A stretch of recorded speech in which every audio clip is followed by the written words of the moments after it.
बहुत बड़ी खबर सामने आ रही है। ओमान की खाड़ी में मौजूद 11 ईरानी जहाज तबाह हो गए हैं। अमेरिकी सेना ने ईरान के जहाजों को तबाह कर दिया है। यूएस सेंट्रल कमांड ने यह दावा किया है कि 2 दिन पहले ओमान की खाड़ी में ईरानी शासन के 11 जहाज मौजूद थे, लेकिन अब वहां पर एक भी जहाज नहीं है। सेंटकॉम ने यह आरोप लगाया कि ईरान दशकों से अंतर्राष्ट्रीय शिपिंग को परेशान और निशाना बनाता रहा है। तो ईरानी नेवी के 11 जहाज देखे किस तरह से तबाह करने का यह बड़ा दावा यहां पर किया गया है। ओमान की खाड़ी जिसमें मौजूद 11 ये नेवी जहाज, और इसे पूरी तरह से तबाह कर दिया गया। ट्रंप ने ईरान पर हमले जारी रखने की बात को फिर दोहराया है। व्हाइट हाउस ने अपनी प्रेस कॉन्फ्रेंस के दौरान कहा कि ईरान में हमारा एक्शन जारी रहेगा। ट्रंप ने ईरान को आतंक का स्पॉन्सर बताया है। साथ ही बोले कि हम ये पक्का कर रहे हैं कि दुनिया का नंबर 1 आतंक का स्पॉन्सर कभी भी न्यूक्लियर हथियार हासिल ना कर सके, उसके पास कभी न्यूक्लियर हथियार ना हो, यानी कि परमाणु ताकत ना हो। ईरान के एटमी ठिकाने नष्ट करेंगे। डोनाल्ड ट्रंप की तरफ से एक बार फिर ये बहुत बड़ी चेतावनी यहां पर दी गई है। देखिए, यूरेनियम परमाणु संवर्धन वो कार्यक्रम जिसे लेकर पहले ही ईरान ने साफ कर दिया था कि वो किसी भी स्थिति तक जाने को तैयार है, लेकिन ये हक अमेरिका को कभी नहीं देगा। और यही वजह है कि सर्वोच्च नेता ईरान के सुप्रीम लीडर खामनेई का खात्मा हुआ, लेकिन अब भी बात वहीं पर आकर टिकी हुई है। Ensuring that the world's #1 sponsor of terror can never obtain a nuclear weapon, never going to have a nuclear weapon. I said that from the beginning. They're never going to have a nuclear weapon. They were on the road to getting one legitimately through a deal that was signed foolishly by our country. And finally, we're ensuring that the Iranian regime cannot continue to arm, fund, and direct terrorist armies outside of their borders.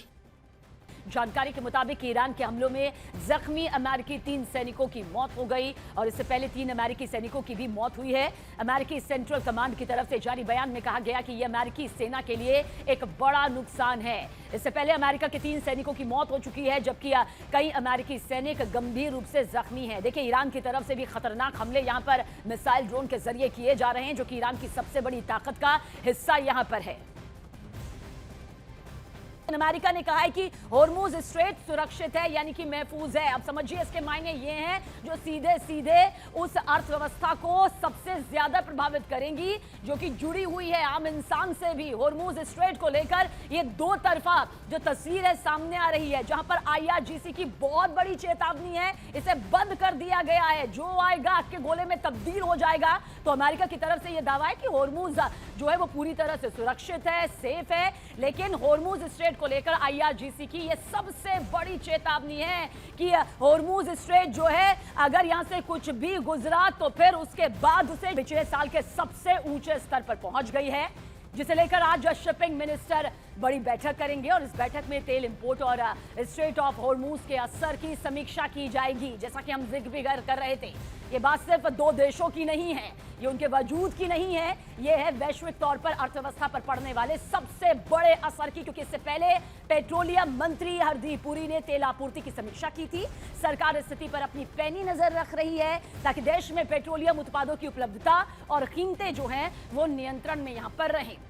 क्योंकि इसका सीधा सीधा असर जो है वो उसका कच्चे तेल की कीमतों पर पड़ता है, जिसका महंगाई से सीधा असर यहां पर होता है। और अगर बेकाबू कीमतें होती हैं तो आम जनजीवन की जेब पर इसका सबसे बड़ा असर पड़ता है। ऐसे में होर्मुज स्ट्रेट पर सबसे ज्यादा नजर रहती है, क्योंकि वो समंदर की ऐसी दुनिया है, ये वो स्ट्रेट है जिसे अगर बंद वाकई कर दिया गया तो सब कुछ असंतुलित यहां पर हो सकता है। राष्ट्रपति ट्रंप ने कहा कि ईरान के खिलाफ सैन्य कार्रवाई की 4 से 5 हफ्ते की तैयारी की गई थी और जरूरत पड़ी तो यह ऑपरेशन और लंबा चलेगा। ट्रंप ने ईरान के खिलाफ ऑपरेशन एपिक फ्यूरी को बड़ा सैन्य ऑपरेशन अभियान बताया। साथ ही कहा कि ऐसा अभियान दुनिया ने नहीं देखा होगा। हमारे पास दुनिया की सबसे शक्तिशाली सेना है। ट्रंप ने ईरान के 9 नौसैनिक जहाज को डुबो देने का भी दावा किया। वहीं ट्रंप ने यह भी कहा कि उन्होंने जनरल सुलेमानी को मारा था। 2020 में ईरानी जनरल कासिम सुलेमानी की ड्रोन हमले में मौत हो गई थी।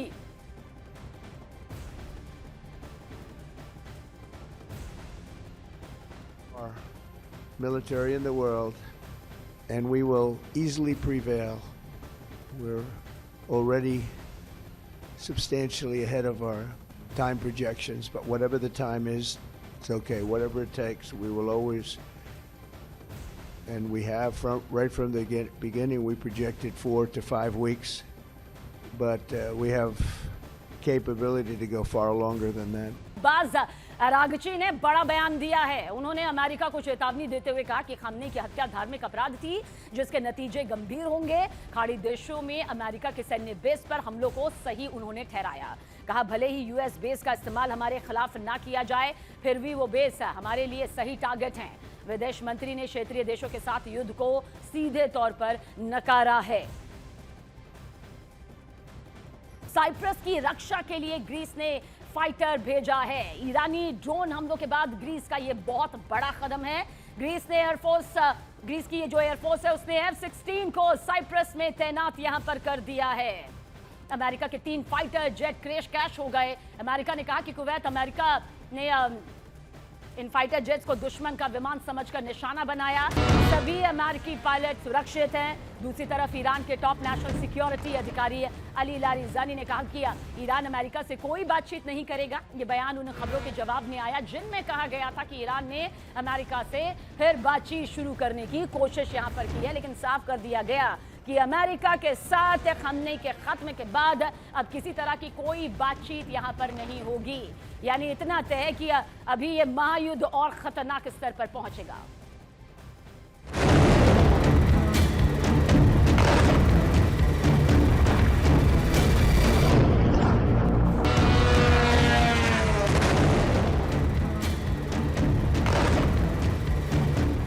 अमेरिकी B-1 बॉम्बर ने ईरान में जबरदस्त हमला किया है। अमेरिकी सेंट्रल कमांड ने बताया कि अमेरिकी B-1 लंबी दूरी के बॉम्बर बीती रात ईरान के अंदर बैलिस्टिक मिसाइल क्षमताओं को कमजोर करने के लिए हवाई हमला किया गया।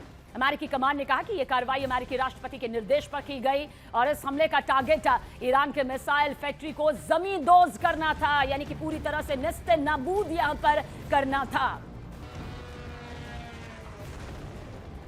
इस्फान शहर के परमाणु ठिकाने एयरबेस के आसपास जोरदार धमाके हुए हैं। अल जजीरा की रिपोर्ट के मुताबिक इस इलाके में तेज धमाकों की आवाज सुनी गई। हालांकि धमाकों के पीछे की वजह क्या रही अभी आधिकारिक पुष्टि नहीं हुई है, लेकिन जो हालात इस वक्त हैं उससे आप इन तस्वीरों को भी देख सकते हैं।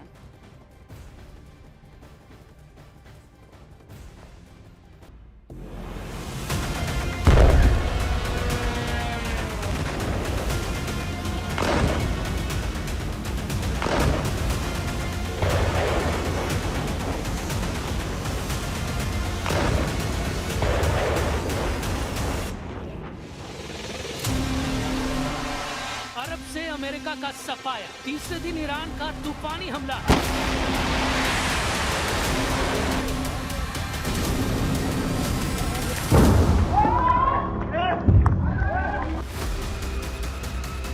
मिडिल ईस्ट की जंग, अमेरिकी पकड़ कितनी मजबूत।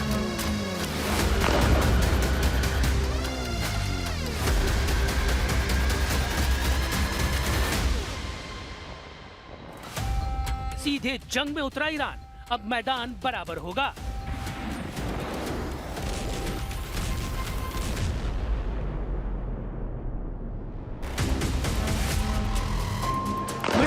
आसमान अब बादलों से नहीं, मिसाइलों की लकीरों से भरने लगे हैं। क्या खमनेई की मौत का हिसाब ईरान अमेरिका को खाड़ी से बाहर करके लेगा?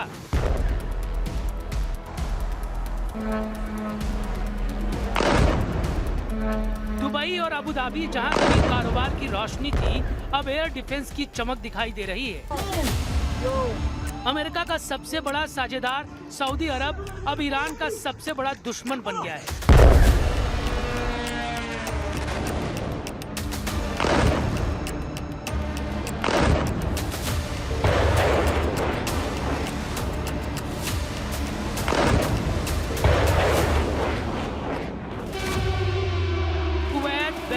कतर, जहां अमेरिकी कमांडरों की गश्त थी, वहां हर मिसाइलों पर वॉशिंगटन के नाम एक खुली चेतावनी है। ओमान, जो अक्सर जंग को शांत करने में यकीन रखता था, वो भी जंग की लपटों से धधक रहा है।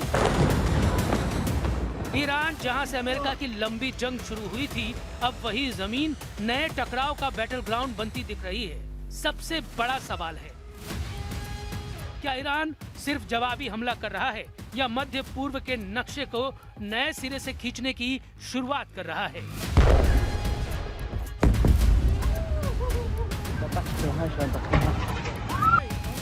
अमेरिका और इजराइल से जंग का तीसरा दिन है, लेकिन लड़ाका फोर्स के तूफानी हमले थमते नहीं दिख रहे।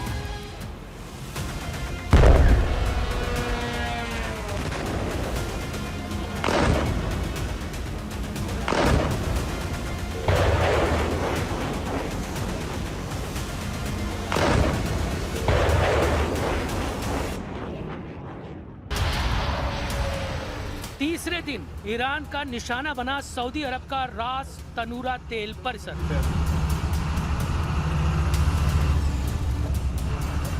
लंबी दूरी से भेजे गए ड्रोन खाड़ी तट की ओर बढ़े। सऊदी अरब के एयर डिफेंस ने 2 ड्रोन इंटरसेप्ट की, लेकिन गिरते मलबे से रिफाइनरी परिसर में आग लग गई।